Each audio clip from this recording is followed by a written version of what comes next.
Hey man, subscribe to my dog, man. So we all boy, y'all sub up.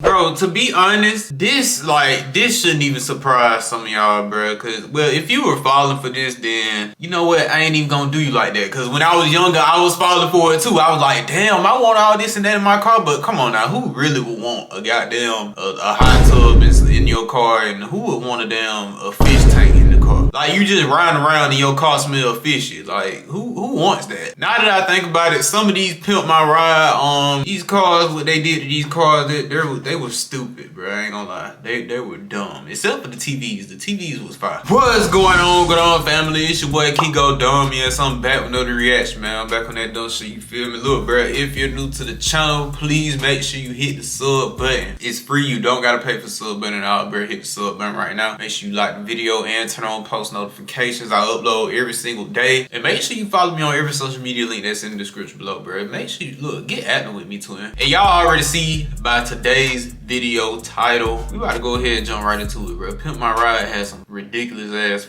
rides, bro. Y'all already know what the drill is, bro. Well, to all my new viewers, when I hit the play button, make sure you hit the sub button, bro. You're at a house. It's not my house. It's a staged house. And the contestants' houses weren't the only thing Pimp My Ride lied about. The reactions were staged and retaken multiple times. Certain upgrades were taken off as soon as the cameras cut. It's for a boat. He goes into GPS for waterways. It will not work in your car. And disappointingly, even Xzibit himself had no real interest in cars. Soccer moms. So they went beyond and didn't even put the person, like, they didn't even film the person in their real house. So they went beyond and just found the house and said, yeah, this is your house, this is, like, that's, what?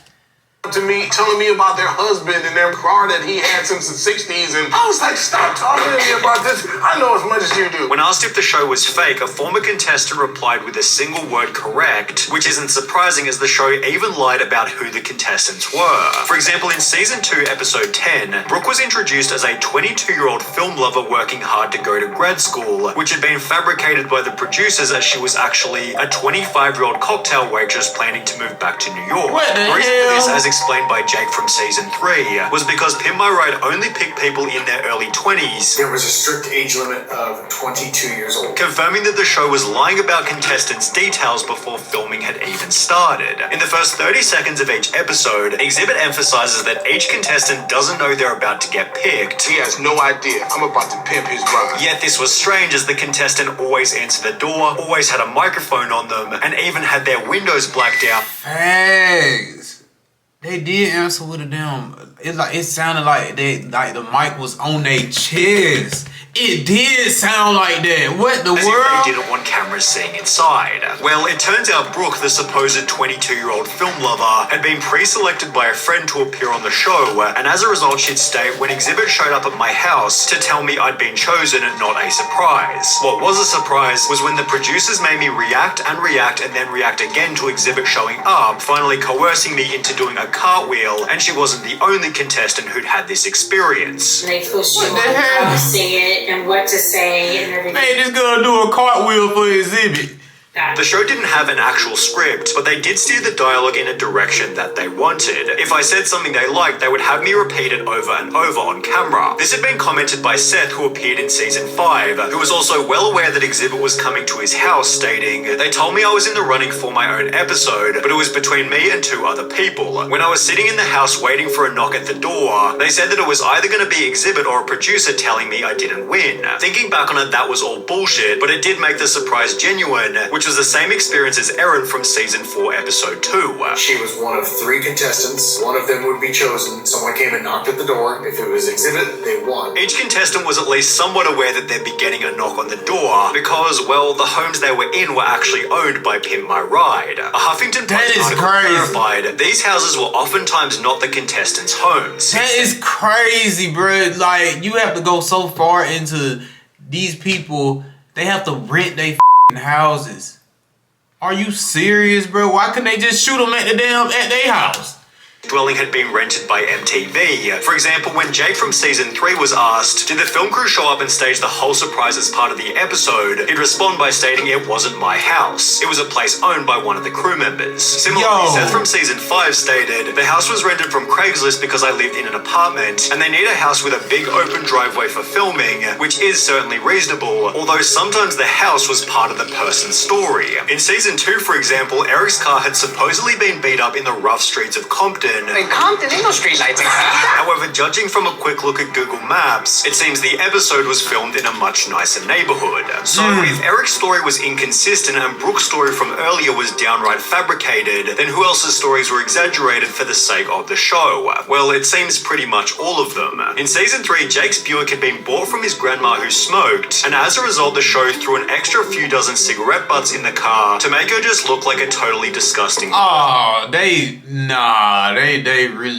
wrong for that. They are wrong for that. On top of this, the show interviewed Jake's girlfriend toward the start of the episode, yet MTV apparently questioned me having a girlfriend and suggested I dump her because it was better for my desperate dude with a shit car image. A producer later responded by stating, why would we want a kid to break up with his girlfriend? How would that have helped the show? So while Jake's claim about his girlfriend was somewhat questionable, the cigarette story was confirmed by Seth, who had a similar experience. I know I'm fat, but they went the extra mile to make me look extra fat by telling the world that I kept candy all over my seat and floor just in case I got. Nah, they fucked up for that, bro. What? It seems the fakest story was Justin's in season 6. His front bumper had supposedly fallen off in a car crash. Here is a result of a 3-car pile of breakers. Although according to a 2010 tweet, my friend Justin was on Pimp My Ride. On TV, he said his RAV4 was involved in a 3-car crash. No, it wasn't. Dude beat his car up with a bat. The savings have been clarified. What he told me was that MTV suggested to him that he and his friend should do more damage to the car, which was confirmed by Justin himself, who'd add, yes, they removed my front bumper, used aircraft remover, and enhanced the dent on the side of my car. Whilst introducing the episode, Justin stated, one of my crazy ex-girlfriends actually threw nail polish on my hood. Although when he was asked why are all your ex-girlfriends so angry, Justin revealed it was just something I made up, while Erin from season 4 was also encouraged to make her car look bad. They asked to leave trash in the car. We went to In-N-Out, and so they told me to leave it in the cup holder, so I did. It seems the only real...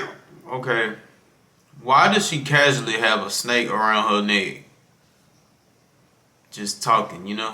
Real part of the show's intro was Xzibit's improvised dialogue. Because it wasn't scripted. I could say whatever I want to say. And when Xzibit drove the car to the shop. Xzibit did actually take the cars and drive them away, with the exception of a few that were too broken down, and then they made it look like he did. Although this segment created even more problems. Most people believe that PMR takes the car and gives it back in like a week or something. That's what I thought was going to happen too. But in actuality, they took my car for roughly 7 months, being a massive inconvenience for some of the show's contestants.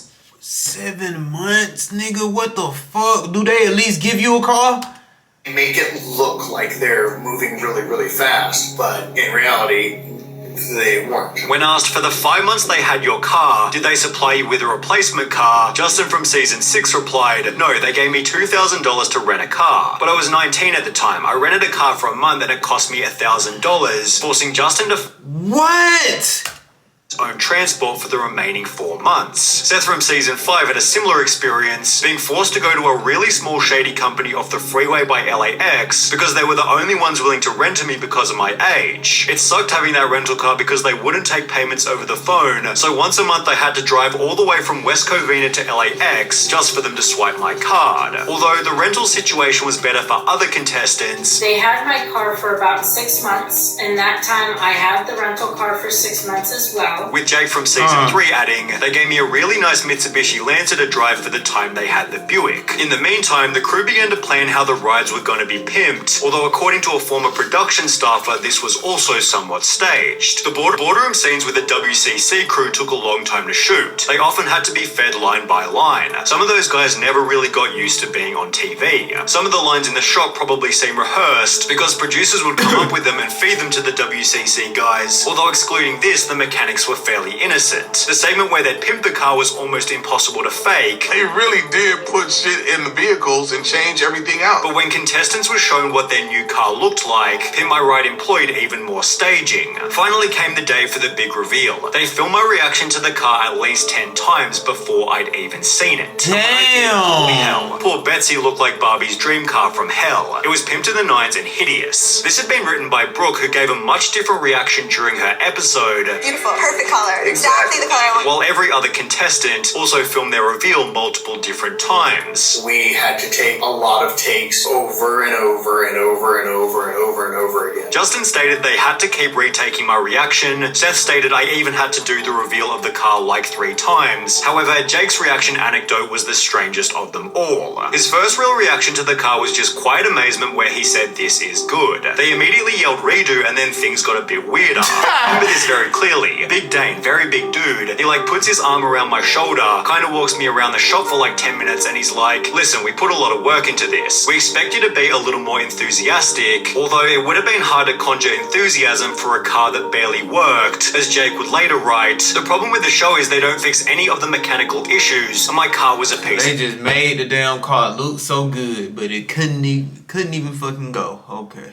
What they did was make my piece of shit sound exceptionally awesome, which is great, just not great enough to drive on roads. The HuffPost article expanded on this by stating the car needed a muffler, and so a fake exhaust pipe was installed to make it seem as if that's what the car was supposed to sound like. Oh my god! It was just a lack of a muffler. While Xzibit brought up a much more dangerous incident. There was an instance where one of the cars wasn't fixed correctly, and long story short, this kid was driving this vehicle that was supposed to be like damn near brand new, and the steering wheel came off when he was driving it. It's therefore no surprise that the production staff has said, I can say that the cars often weren't fully ready when we shot the reveal. Some had to stay in the shop another week or so to get finished before the kids got them back, especially if they had mechanical issues, and it was Seth and his candy bars who seemed to fit this category. Pimp My Ride doubled down on his supposedly crappy diet by installing a cotton candy machine in the boot of the car, which didn't even work as the cotton candy machine didn't have a protective hood that fit. So if I tried turning it on, it would get candy strands everywhere. Very messy, so I never used it again after the shoot. Seth also never used the LED lights installed in the seats as they would get really hot if I know your ass was on fire. You got lights on your back and ass. Hell yeah, nigga. I know your ass was on fire.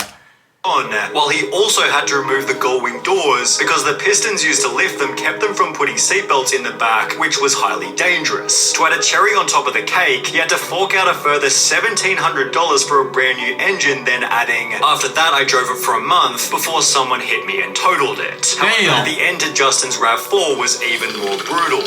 After 5 years of taking his pimped out ride to car shows, Justin's RAV4 caught on fire whilst driving as a result of faulty wires. It was later confirmed to do with the show, and at least Justin's car was the same one he first sent in, as when Tavrish uploaded a video titled I bought an abandoned Pimp My Ride minivan, he'd make a shocking discovery. The show originally introduced the minivan as a 1998 Plymouth Grand Voyager, however Tavrish discovered the car was now a 1999 Dodge Caravan, showing that after they wrecked the original minivan, the show sneakily pimped a completely different car. As a result, Xzibit has been the brunt of most of the show's backlash. I was the face of the show. You know what I'm saying? So people associate. Xzibit ain't had nothing to do with it either. All he did was just show up, take your car, and folks really thought that Xzibit worked on the damn cars. Hell no, this nigga don't look like he work on cars.